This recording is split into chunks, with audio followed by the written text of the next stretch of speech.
안녕하세요. 서초동 법무사행정사 공인중개사 김철중입니다. 오늘은 서울중앙지방법원과 서울고등법원에 나왔어요. 바로 여기 길 건너 저기 보면 저기 바로 대로변에 제 사무실이 있어요. 법원에는 거의 매일 오고요. 여기가 로고 보이시죠? 여기가 서울중앙지방법원 고등법원이에요. 오늘은 좀그 금전의 소유와 점유에 대해서 알아보도록 하겠습니다. 우리가 이제 점유라는 것은 이제 사실상 지배를 말하고 소유는 법질서에 의하여 정당화된 지배를 말하는데 이제 이게 로마법의 태도인데 로마법은 소유와 점유를 구별했어요. 그렇지만 이제 도이치 시프라이 독일은 개베르라고 하는데 이 소유와 점유를 구별하지 않았어요. 이제 어원이 권리의 오신이라는 뜻이에요. 개베라가. 근데 이게 이제 권리를 감싸고 있는 거도처럼 소유와 점유를 뭉뚱그려 파악했어요. 근데 현행법에는 물건의 주인은 그것을 권리 없이 점유한 자에게 반환을 요구할 수 있는데, 그러나 이제 금전의 경우에는 그렇게 반환할 수 없다는 게 통설인데, 이 통설이 잘못됐어요. 이제 금전은 고도의 유통성이 있고 금전을 점유한 자가 곧 소유자인데요. 그렇지만 이제 민법은 소유와 점유의 구별이 금전에도 적용됨을 이제 전제로 하고, 도둑한테서 훔친 돈을 받은 사람은 훔친 돈인 줄 알 수 없었던 경우에 한해 완전한 소유권을 취득해요. 그리고 이제 영국 속담에는 이제 돈에는 기표가 없다는 말이 있어요. 기표가 이제 왜 주인 가리기 위해서 가축 같은 경우에 이제 귀에다가 이제 표시한 건데 말하는데, 통설에는 돈에는 이제 표시가 없어 갖고 주인을 가리기 힘든 착시 현상이 있다는 거예요. 근데 권리의 존재의 문제와 증명의 문제를 혼동한 것이고, 내가 도둑 맞은 돈은 내 돈이는 틀림없지만 단지 그걸 증명하지 못해 반환 청구하지 못할 뿐이잖아요. 정황상 주인이 명확한 경우에는 전혀 타당하지 않죠. 명확하면 그 사람한테 줘야 되죠. 이제 은행 강도 사건이 있는데, 은행에 이제 도둑이 들어가지고 그것을 이제 잡았어요. 체포했는데 경찰이. 그러면 통설에 의하면 은행 돈하고 도둑들의 채권자가 있잖아요. 그러면 채권액의 비율을 안분비례해야 배당해야 된다는 말도 안 되는 얘기가 도달하기 때문에 통설은 좀 비판받아야 되고요. 또 이제 최근에 돈 안 당한 돈을 도둑이 그대로 보관해 구별이 가능한 상태에서 원소유자가 도둑을 이제 협박해 갖고 돈을 찾아갔는데, 이게 이제 공갈죄가 성립하냐, 이게 형법상 쟁점이 되고 대법원까지 올라갔는데 대법원은 공갈죄를 부정했어요. 근데 만약에 통설에 의하면 공갈죄를 긍정해야 되죠. 잘못됐죠. 왜냐하면 통설은 이제 돈을 점유한 도둑이 소유했으므로 이제 공갈죄를 긍정하자, 이런 얘기예요. 그래서 이제 제가 학자도 아니지만 저도 박사 과정을 하는 사람으로서 이런 실무와 괴리된 이제 학설에 대해서 비판하고, 물론 통설을 지지하시는 학자님도 훌륭하십니다. 제가 학자님을 까는 건 아니고요. 그런 실력도 없고 그렇지, 공부하는 차원에서 이제 말씀드리는 거고요. 원래 이제 이게 독일 나치 시대 이론이에요. 독일 나치 시대 같은 경우에는 금전은 이제 점유 있는 곳에 소유 있다고 해가지고 1930년대 말에서 독일 나치 시대 이론을 일본 학자가 무분별하게 받아들인 그거를 우리 학자가 해방되면서 그대로 받아들여갖고 이런 문제가 생긴 거예요. 그리고 이제 비판론이 있는데, 우리 민법 해석상 이거는 전혀 근거가 없고 구체적 타당성이 없고 폭력에 의한 점유 취득 시효까지 정당할 수 있다는 점에서 위험한 이론이고요. 특히 민법 250조 단서는 금전이 선의취득의 대상이 됨을 명시하고 있어요. 우리가 이제 금전 선의취득 되는데, 문제는 동산은 선의취득 되는데 평은 경혈하게 선의 무과실 등 여러 가지 요건을 따져야 돼요. 근데 부동산은 선의취득 못했걸랑요. 근데 지금 민법 일부 개정안이 국회의원이 지금 발의돼 가지고 부동산도 선의취득 하자 이렇게 막 나와요. 그거는 이제 등기 공식력과 지금 현 실물을 모르는 입장이에요. 큰 부동산 선의취득 하면 진짜 사회적인 큰 문제가 발생할 수 있어요.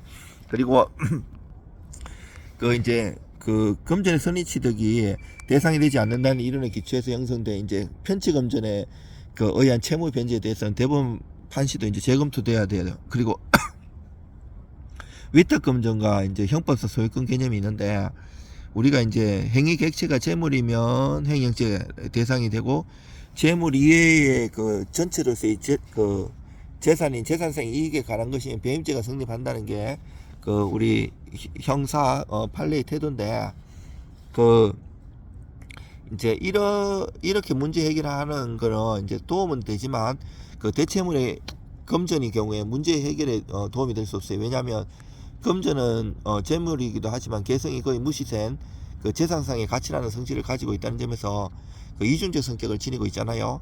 그리고 학설과 판례는 위탁금전이 그 누구의 소유에 기속되냐 여부를 해결해 심의를 풀려고 하는데, 그 유통성과 대체성으로 개성이 거의 없는 금전의 경우 사법의 영역에서는 점유가 있는 곳에 소유권이 존재한다는 법 원리가 지배하고 있어요. 그리고 학설과 판례가 이제 수탁자가 직무상 공헌하고 있는 위탁금전을 이렇게 사적으로 유효한 경우에 대법원 판례가 횡령죄가 성립한다고 판시하고 있어요. 그래서 이제 형법상 이제 소유권에 관한 문제가 발생하였을 때 언제나 그 민법상 소유권 개념을 원용해야 한다는 사고방식에 전면적으로 배치하는 거고요. 또 이제 금전에 있어서 이 점유와 소유가 일치한다는 학설의 기원은 통설에 의하면 이제 금전은 그 동산이긴 하지만 그 물건이라기보다는 가치의 표상이고, 금전을 점유한 자는 곧바로 소유권을 취득하게 됩니다. 따라서 이제 금전의 반환 문제도 항상 부당이득 반환 청구에 의할 것인지 소유물 반환 청구에 의할 것인지 문제가 되잖아요. 그러면 그 부당이득 반환 청구 민법 741조로 가야 돼요. 그리고 이제 로마법은 그 사용 취득이든 장기간의 취득 시효에 있었던 그 금전의 시효 취득을 특별히 우대하지 않았는데, 금전을 다른 동산과 똑같이 취급했어요. 그리고 이제 금전의 점유와 소유라는 이제 금전의 소유와 관련된 문제가 있는데, 그 법적 문제를 야기할 수 있는 데에서 해결 방안을 제시하는데, 그 여기에 대해서는 이제 서울시립대학교 그 박사과정의 교수님이신 정병헌 교수님이라고 있어요. 굉장히 유명하신 교수님이고 서울대 법대 나오시고 로마에 가갖고 로마법도 전공해가지고 박사학위도 받으신 분인데 아주 훌륭하신 분인데, 이분이 논문 쓰신 게 있어요. 금전의 소유와 점유. 거기 잘 정리되어 있걸랑요. 거기 보면 이제 그 처음에는 이제 개념하고 원리를 설명하고 법적 문제 이야기할 수 있다는 것에 대해서 얘기하고 해결 방안도 제시하는데요. 이제 금전은 자연적으로는 점유화되지 않기 때문에 점유와 소유는 구분되어야 하고요. 둘째, 이제 금전의 점유와 소유는 서로 다른 개념이지만 그 점유와 소유 구분이 명확하지 않을 때는 법적인 문제를 이야기할 수 있어요. 그리고 이제 금전의 소유권을 증명하기 위해서는 소유증명서나 은행 입출금 내역 등의 자료가 필요한데요. 이러한 것을 해결하기 위해서 점유와 소유를 명확히 구분하고 금전의 그 소유를 증명하기 위한 자료를 활용하는 것이 중요한데요. 금전에 대한 법적인 보호를 강화해야 되고, 금전의 점유와 소유에 관한 불분명한 문제를 방지할 수 있도록 법률을 개선하고 보완하는 게 필요해요. 또 이제 우리가 그 도품 유실물의 특례 그 이제 반환 청구할 수 있는 그 이제 금전의 경우에 또 특례가 있는데, 또 그리고 이제 금전에 이제 점유와 소유는 금전에 대한 그 법적 문제를 다루는데 중요한 역할을 하므로 논의가 필요하다고 하면서 그 교수님 논문에 이렇게 잘 정리되어 있는데, 그래요. 이제 학문의 생계는 정말 무궁무진하고 그 배울 것도 많고, 제가 이제 고대에서 석사 수석 졸업하고 학사도 건대법대 수석 졸업하고 법학 박사도 지금 다 그 이제 17일날 요번 주 금요일날 이제 졸업시험 보는데, 학문을 하면서, 그리고 한국민사집행법 학회에서도 그 12년째 그 교수님, 대법관님, 판사님 이런 분들하고 연구를 하니까 도움이 많이 됩니다. 제가 이제 실무에서 그 여러 가지 실무는 우리가 이제 학문적으로 이렇게 공부했는 그 수준이 아니에요. 항상 굉장히 쉬운 문제도 있지만 그런 쉬운 문제는 저한테 의뢰를 안 합니다. 왜냐하면 그 동네 법무사한테 다 가고 자기들이 인터넷 찾아가고 하지, 이렇게 그 누구나 해결할 수 있는 그런 건 안 오고요. 적어도 서초동에서 이렇게 월세 많이 내고 있는 곳에는 제가 12년째 버티고 있는데 1년 버티는 것도 대단하다고 합니다. 이게 대로변에서는 월세도 세고 실력 없으면 거의 마이너스 1년에 1, 2억 지고 다 시골로 내려가고 이런 추세거든요. 그 학문 같은 거는 우리 공부할 때 사법시험이나 저도 사법시험 2차 공부를 시험장에도 많이 들어갔지만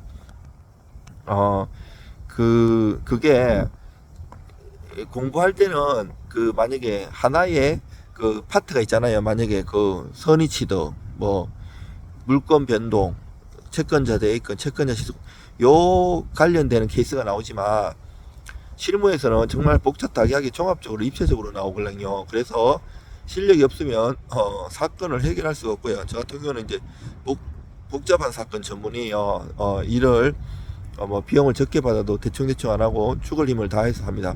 여기가 이제 그 동간에 아까 그 건물 붙어 있는 게 서울고등법원하고 서울중앙지법원하고 붙어 있어요. 저쪽에 보이는 것이 이제 바로 동문 대로변인데, 서울중앙지법원하고 고등법원은 그 정문은 번화가가 아니고요. 오히려 동문이 번화가예요. 동문. 이쪽에 그 교대역 6번 출구, 10번 출구 관련됐고, 정문은 저쪽에 서초역하고 교대역하고 중간이라 가지고 애매하기 때문에 거기는 뭐 번화가가 아니에요. 이 동문 제가 있는 곳에 사람들이 많이 있고요. 저는 바로 대로변에 있고 12년째 하고 있습니다. 그리고 많은 손님들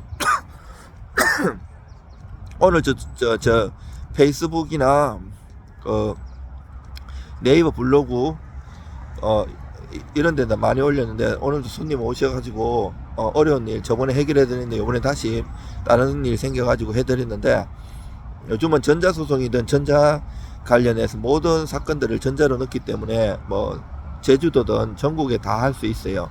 그리고 뭐 의뢰 주시면 제가 최선을 다해서 도와드리고요. 궁금한 거 상담 전화 주세요. 물론 상담비는 나라에서 받기로 하기 위해서 받지만 일 맡기시면 상담비 받은 만큼 빼드립니다.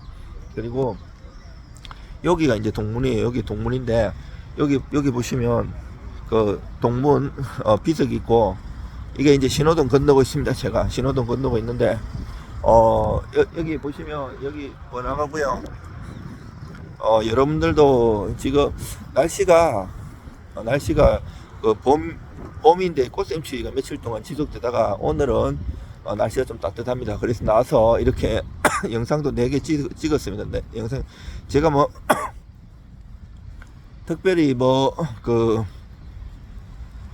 준비해 가지고 찍는 것이 아니라 가지고 두서도 없고 이러지만 조문이나 학술 판례 보면 정확합니다. 그 제가 몸으로 체화된 것을 얘기하기 때문에 어디 달달해 가지고 말하는 것이 아닙니다. 도움 많이 받으시기를 바라고요.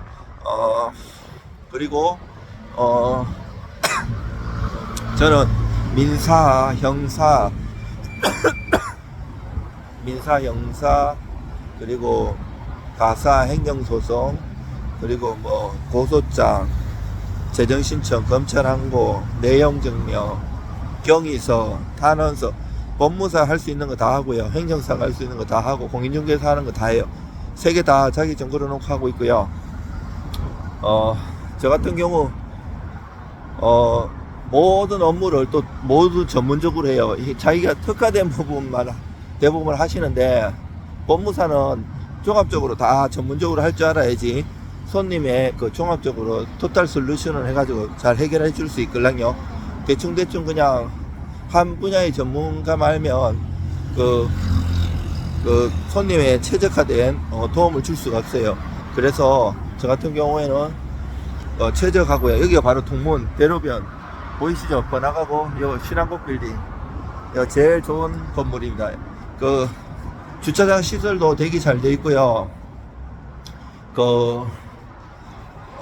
여기 건물 엘리베이터도 되게 좋아요. 작년에 주차장도 새로 싹 하고 엘리베이터도 새로 싹 해가지고요. 건물 되니까 그거하고 1층에 스타벅스가 있어요. 스타벅스가 있어가지고 여기서 커피 드시면서 상담해도 되고, 커피 드시면서 이렇게 시간 내고 공부도 하는 사람들도 많이 있어요. 힘내시고요. 의뢰 주시면 최선을 다해서 도와드리겠습니다. 이상 서초동 법무사 김철중입니다.